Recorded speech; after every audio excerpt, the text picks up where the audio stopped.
നമസ്കാരം. പുതിയ വീഡിയോയിലേക്ക് ഏവർക്കും സ്വാഗതം. പാല മുത്തോലി പഞ്ചായത്തിലെ UD ക്ലർക്ക് ആയിട്ട് ജോലി ചെയ്തുകൊണ്ടിരുന്ന ബിസ്മി എന്ന പെൺകുട്ടിയെ കാണുവാനില്ല.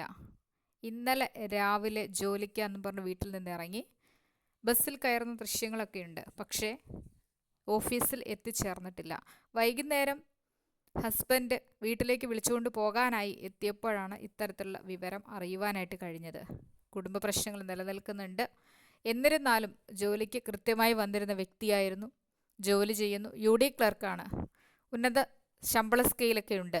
എന്തുകൊണ്ടായിരിക്കാം, എവിടേക്കാണ് പോയി മറഞ്ഞതെന്നൊന്നും അറിയില്ല. ബസ്സിൽ കയറുന്ന ദൃശ്യങ്ങളൊക്കെയുണ്ട്. എന്നിരുന്നാലും പഞ്ചായത്ത് ജീവനക്കാരിയെ കാണാതായിരിക്കുന്നു. കണ്ടുകിട്ടുന്നവർ അറിയിക്കണം എന്നാണ് ഇപ്പോഴത്തെ അറിയിപ്പ്. എത്രയും വേഗത്തിൽ ബിസ്മിക്ക് തിരിച്ചു വരാനായിട്ട് കഴിയട്ടെ. ഇന്നത്തെ കാലത്തെ രീതിയൊക്കെ അനുസരിച്ചുകൊണ്ട് ഒന്നെങ്കിൽ എവിടെയെങ്കിലും ചെന്നൊരു ആത്മഹത്യയിൽ അവസാനിക്കുകയോ അല്ലെങ്കിൽ ഏതെങ്കിലും പരിചയത്തിൽപ്പെട്ട ആളുകളുടെ കൂടെ ഓടിപ്പോകുന്ന സാധ്യതകളൊക്കെയാണെന്നുള്ളത്. അങ്ങനെയൊന്നും സംഭവിക്കാതിരിക്കട്ടെ. ഏതെങ്കിലും തരത്തിൽ പ്രയാസങ്ങളിൽ പെട്ടുകൊണ്ട് മാനസിക വിഷമങ്ങൾക്കിടയിൽ പെട്ടുകൊണ്ട് എവിടെയെങ്കിലും കുറച്ച് നാളേക്ക് മാറി നിൽക്കാം, അല്ലെങ്കിൽ ഏതെങ്കിലും തരത്തിലൊന്ന് സ്വസ്ഥമായി ജീവിക്കാം എന്നൊക്കെ ഓർത്തുകൊണ്ട് രക്ഷപ്പെട്ടു പോയതാണോ എന്നൊന്നും അറിയില്ല. ഇതിന് പിന്നിലെ കാരണങ്ങളെക്കുറിച്ചൊന്നും അറിയില്ല. എങ്കിലും അന്വേഷണം വ്യാപകമായി നടക്കുന്നുണ്ട്. ബിസ്മിയെ അറിയാവുന്നവർ ഇത് മാക്സിമം ഷെയർ ചെയ്യുക. അറിയില്ല എങ്കിലും ഷെയർ ചെയ്യാൻ താല്പര്യപ്പെടുക. കണ്ടുകിട്ടുന്നവർക്ക് അറിയിക്കാനായിട്ട് താല്പര്യം കാണിക്കുക. ബിസ്മി ഒരു തരത്തിലുമുള്ള പ്രയാസങ്ങളിൽ ചെന്ന് പെടാതിരിക്കട്ടെ. മറ്റ് ബുദ്ധിമുട്ടുകളൊക്കെ മറന്നുകൊണ്ട് ഭവനത്തിലേക്ക് തിരിച്ചെത്താൻ കഴിയട്ടെ. കാരണം ജീവിക്കാനുള്ള സാഹചര്യങ്ങളൊക്കെയുണ്ട്. പക്ഷെ കുടുംബ പ്രശ്നങ്ങളാണ് ഇന്ന് പലപ്പോഴും സ്വന്തം ഭവനങ്ങളിൽ നിന്ന് ഒളിച്ചോടുന്നതിനായിട്ട് ഭാര്യയും ഭർത്താവിനെയോ മക്കളേലും ഒക്കെ ഇന്ന് കാരണമായിക്കൊണ്ടിരിക്കുന്നത്.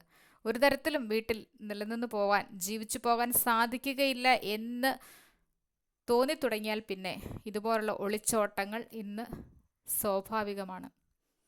ഒരുപാട് എണ്ണം ഇന്നിങ്ങനെ ആയിക്കൊണ്ടിരിക്കുന്നു. ഒന്നുകിൽ മക്കൾ ഇറങ്ങിപ്പോകുന്നു ഭവനത്തിൽ നിന്ന്. ഭവനത്തിൽ ജീവിക്കുവാനുള്ള യാതൊരു വിധത്തിലുമുള്ള സമാധാന അന്തരീക്ഷവും ഇല്ലാത്തതുകൊണ്ടായിരിക്കുമല്ലോ എന്നൊക്കെയാണ് ഇന്ന് ചിന്തിക്കുന്നത്.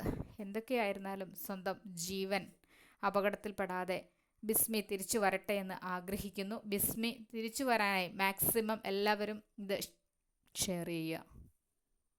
എന്തുതരം പ്രശ്നങ്ങളെയാണ് ബിസ്മി അഭിമുഖീകരിച്ചിരുന്നതെന്ന് അറിയില്ല. ഇനി ജോലി സ്ഥലത്തെ ജോലി ഭാരമാണോ, അല്ലെങ്കിൽ പിരിമുറുക്കങ്ങൾ ജോലിയിൽ നിന്നുണ്ടായതാണോ, അതോ ഭവനത്തിലെ അന്തരീക്ഷമാണോ എന്നൊന്നും വ്യക്തമായ ധാരണകളില്ല. ബിസ്മിയെ പോലുള്ള ആളുകൾ ഇറങ്ങിത്തിരിക്കുന്നതിന് മുമ്പ് ഒരു നിമിഷം ഒന്ന് ചിന്തിക്കാൻ തയ്യാറാവുക. എവിടേക്ക് പോയാലും ഇന്ന് സുരക്ഷിതരല്ല. ഒരു നാട്ടിലും ഓടി രക്ഷപ്പെട്ടു പോകാമെന്ന് വെച്ചാലൊന്നും സുരക്ഷിതമായൊരു കാലഘട്ടത്തിലല്ല നമ്മളൊക്കെ ജീവിക്കുന്നത്, സ്ത്രീകൾ പ്രത്യേകിച്ചും. അതുകൊണ്ട് ഒളിച്ചോട്ടം ഒന്നിനും ഒരു പരിഹാരമല്ല. ജീവിക്കുവാനുള്ള ധൈര്യം കാണിക്കുക.